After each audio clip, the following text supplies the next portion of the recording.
right now to one of the biggest events in Australia to commemorate the October 7 atrocities that are about to begin. This event's about to begin in Moorabbin in Melbourne in just under half an hour. So far, 5,000 people have RSVP'd. We're told the Prime Minister and the Attorney General Mark Dreyfus will be there, a whole lot of other VIPs too.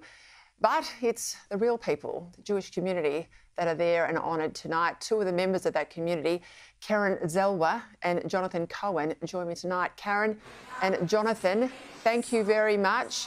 I'll come to you first, Keren, if I can.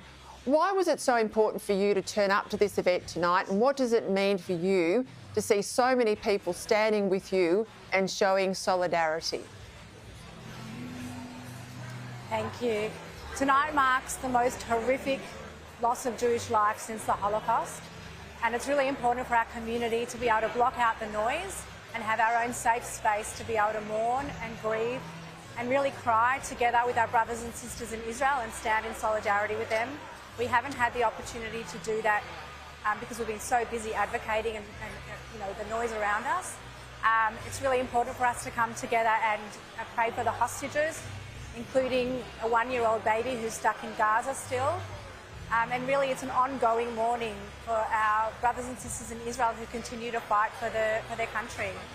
And it's really meaningful for us to have people come and join us here to listen to the personal stories from hostage family members and from Nova survivors. We welcome all support so that you can bear witness and tell the world about what happened.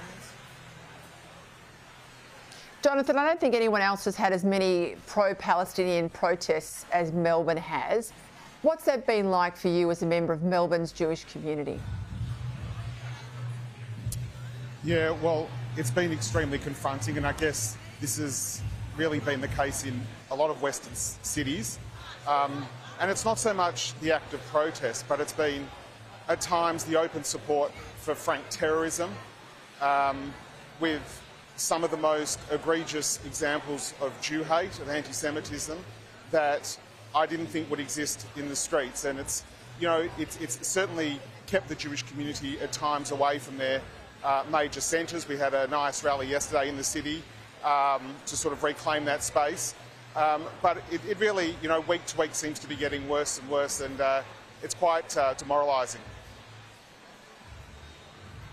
Keren, one bright light there was for us all today was to see in that Herald poll that almost 2/3 of Australians reject the anti-Semitism and the protests that are happening, and they feel that the protesting is not making them feel safe, that they share great concern and solidarity with Jewish Australians.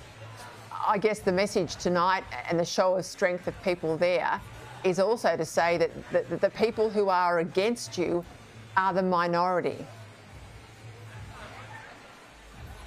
We really appreciate that, and I think there is a silent majority out there.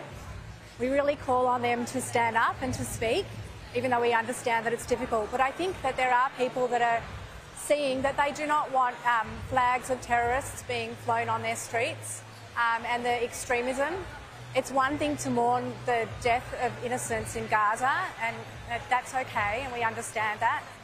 But it's a very different thing to fly the flags of terrorists or have a picture of Nasrallah, for example, and to take over the streets and really disrupt. And I think that regular Australians are getting sick of that. They absolutely are. We stand with you tonight. Keren and Jonathan, thank you.